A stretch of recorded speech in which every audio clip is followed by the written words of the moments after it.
ala choda tula ya hianin ange phone siam te beve ni be ni ju kan shebeka ama ro chu etilaya ange central force so to no hong te pon la chu ko te pon siam dia tula ya so kin pu su sela no ve sela meeting ti no zel hi amia chu ba chorin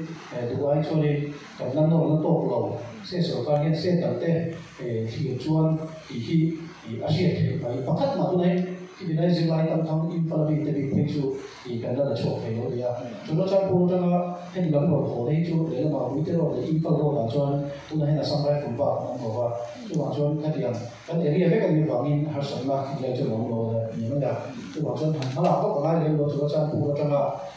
zo lo lo ni ko lo pa na ka chu ama chu in pala lo ta na chu ko la ye chuan đối cho cả chất chặt rồi rất sẽ là cái này mà cũng về lên số vào cho cái gì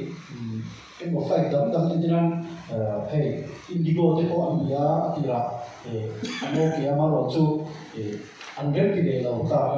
thì là gì world zone thì là bao nhiêu tiền cái tiền cái có anh ta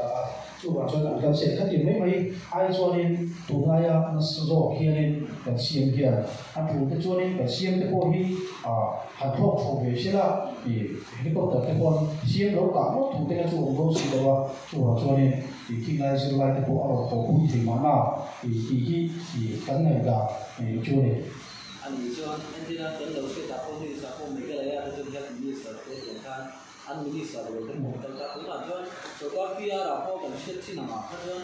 thì cái này MCS rồi thì về MCS rồi có tốt thì các trường thân tham lý ta ta lại cái sự dù khổ lâu năm chân là nhiều anh nghe cái những cái chỗ cái này official level là thì anh nhìn bia mà thì tôi đã cho nên political level là ngay đó thì hai level là trong thiên thì là cho film mấy tổ chức đâu anh chỉ cần xem cái bộ comedy sở cái thì hàng phô câu chuyện hàng căn về sẽ là cho tiền cho nên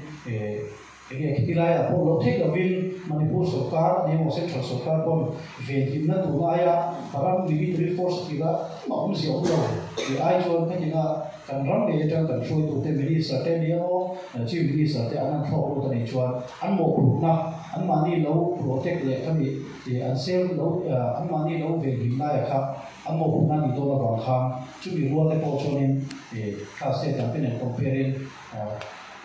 rồi chơi bộ thì đã ổn cái này cho nên cái bộ cho nên số các kiện này của nó ASEAN thì vẫn thì chủ là thì em sẽ đi chơi